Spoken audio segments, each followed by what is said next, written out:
Dr. Simone Bahou. Today I am going to talk about the elusive I am as it relates to you and ending suffering on all levels. Keep in mind that even though this may be difficult to hear initially as it is unknown to us, hang with me and keep coming back because it is necessary to put an end to this game. Go to iuniverse.com and get a copy of Ascension because the more you hear this, the faster we can end this game, as in game over. Ascension, Book 1, Me versus You, are based on an estimation that the human brain's functional capacity is at a mere 10 to 30% depending upon your research. A question that can arise after a period of contemplation is, what is the remainder of the human brain used for? What if this non-functionality has been necessary for protection and survival of humanity? What if in keeping it dormant we have been protecting ourselves from death, dying, and disease? If this were true, the next question could be, why? What if thought as energy created this energy as fruition for humanity's survival since the first day man walked Earth as a mode of operation? What if the remainder of the human brain allows for a more detailed experience of human life, with all physical experiences imaginable, has been compromised because it was not capable of the duality of a more detailed experience and protection for survival simultaneously? I mean, what if? With this premise, what if the dormant portion of the brain, now that we have evolved protection and survival to the point of nonsensical wars, was stimulated to capture abilities that are dormant?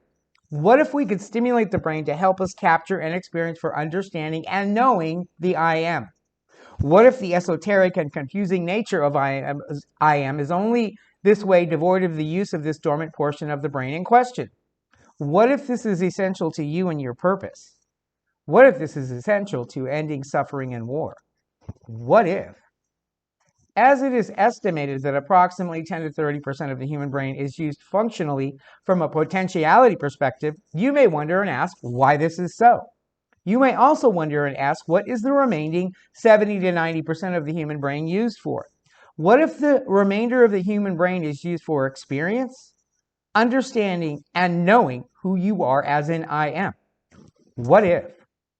What would you like to experience? Would you like to experience suffering's demise? While you experience this demise, would you also like to enjoy a brilliant blue sky with dazzling brush strokes of red hue as the sun sets over Arizona? And if that's not enough, would you simultaneously like to nuzzle your nose in the nap of another and tingle in all this energy with all of your body senses? And if that were not enough, how about all this plus a reverie experience of understanding and knowing who you are? And I do not mean egotistically.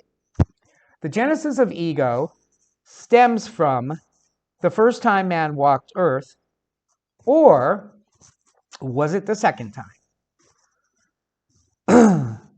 The energy resides unbeknownst to us in our thought or thoughts. Initially, after a period of contemplation, thought energy created the ego energy of and for man's protection, preservation, and survival. Man needed this energy to invoke and evoke this for survival from the elements.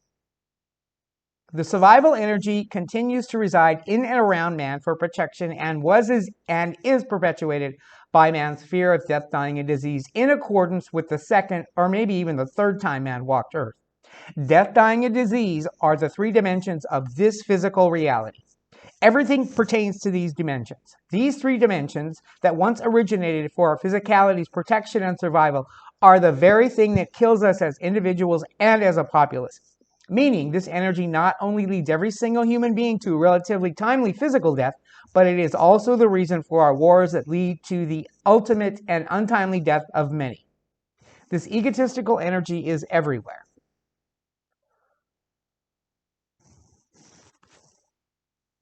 As the genesis of this energy stemmed from and resides in thought, it is presently in and around us in our thoughts. In simplicity, this energy is me against you, you against me, and me against me. This energy is cyclic in nature and it is relentless, meaning this energy never stops nor does it rest. This energy is pervasive, elusive, lucrative, and seductive. However dominating this energy is, once it is experienced and understood by you, as in I am, it does yield. Our knowing of this is essential for anything we seek to experience, for understanding and knowing and ultimately to end suffering at all levels. And keep in mind, and this is important because we're talking about this, this is what is systemic. This is the root cause to all the ugliness. I've been told that Ascension is the current headbook of headbooks. And where we are going is about aspiring, ascending, moving beyond doom and gloom, which is our current mode of behavior by default or sheer laziness, to peace, love, and joy. Do you want peace, love, and joy? I know I do. We have only a glimmer of what we can create together. Thanks for watching. Please like, subscribe, and share because we need to do this together, and I will see you next week.